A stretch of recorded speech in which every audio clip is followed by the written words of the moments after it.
Well guys, welcome back.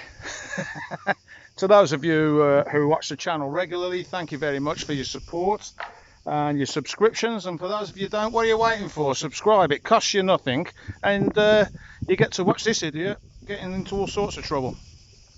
So today, I've been asked a few times, I brought a motorbike about a week ago now. I had to go to Lefkada to get it, and stayed in Nidri overnight. So I'm going to explain to you how you go about doing that. Registering a vehicle in your name in Greece isn't like the UK. Traffic going by, this is live. And nor can you go and do what you'd normally do and have a bit of a deal. So first of all, I'll go and show you the offices that you have to go to sign the paperwork, and the bank where you have to go and get your paperwork paid for, etc, etc, etc. But first of all, let's go home. I can sit in the nice cool environment and explain to you exactly what happened.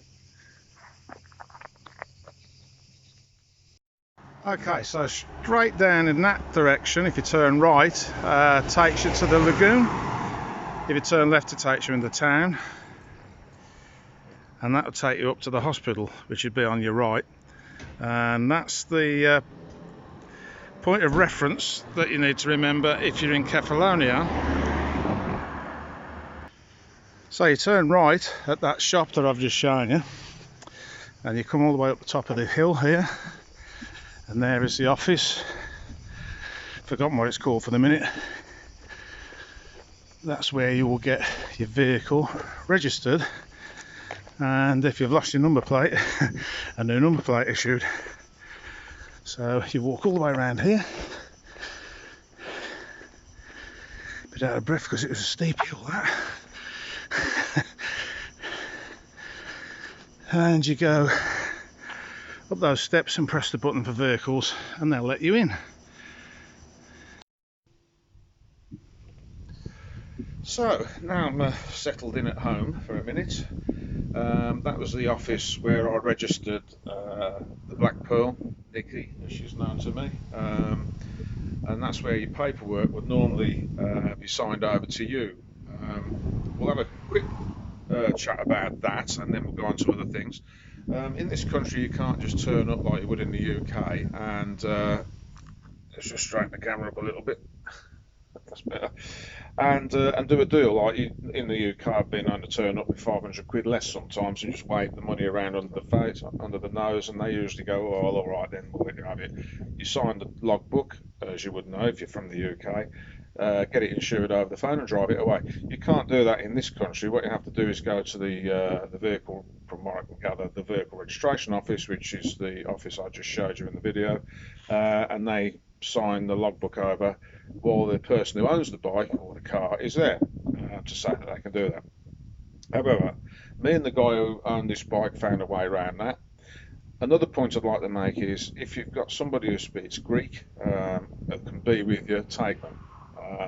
Or at least, like I did, have them at the end of the phone. A big shout out to Nikos, my insurance man.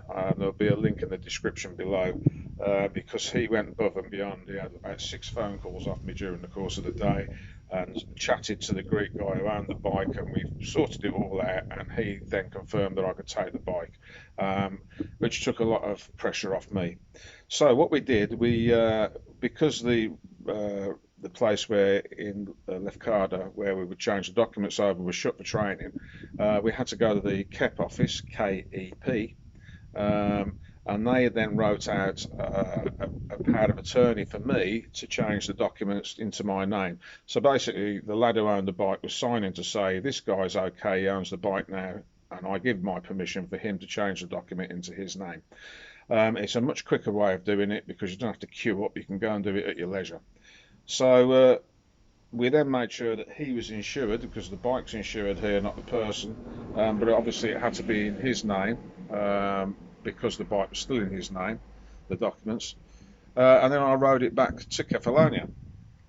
Now, at that point, all would have been fine, except it was Friday evening when I got back. Although Nikos at the insurance brokers could have done my paperwork for the insurance, the registration office would obviously be shut. So we decided to do it on the Monday morning.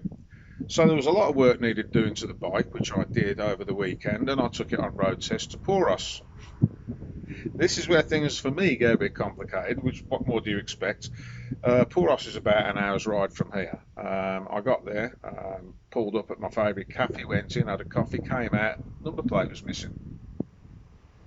Now, in this country, if you park in the wrong place, or you haven't taxed the vehicle, or there's something else they don't like about it, they take the number plate off. You then have to go to your local office to pay the fine and then go back to where the plate was taken off to get it back.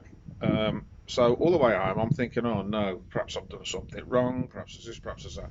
Turns out it's probably fallen off because it wasn't secured very well. But it was a complication I didn't need. I had to then go, I had to ring the port police at Poros, they knew nothing about it. I then went to Agostoli police station, they signed a form for me to say that I'd reported it stolen, and then I then went to the office that I just showed you in the video to change the registration document, because, to quick recap, I've now got power of attorney, a little piece of paper signed by KEP, the Greek tax office in Lefkada, to say that I can change the document ownership over to me. And the guy who owned the bike had signed to say that was fine. So I took that paperwork into the registration office, and he said that would have been fine. He could have done that within minutes, but I'd lost my number plate. So I then have to go to the bank, the Euro bank, to pay the tax, which I think was €65 or something like that, for my registration document. But I also had to pay £35 for a Paravello for my number plate. Unfortunately for me, I paid it into the wrong place, but that's another story for another day. So there was two things to pay there: €35 for the new number plate, which they gave me a different number, and they had it on the shelf, just gave me a new number plate because they own the number plates here. And they gave me a new registration document.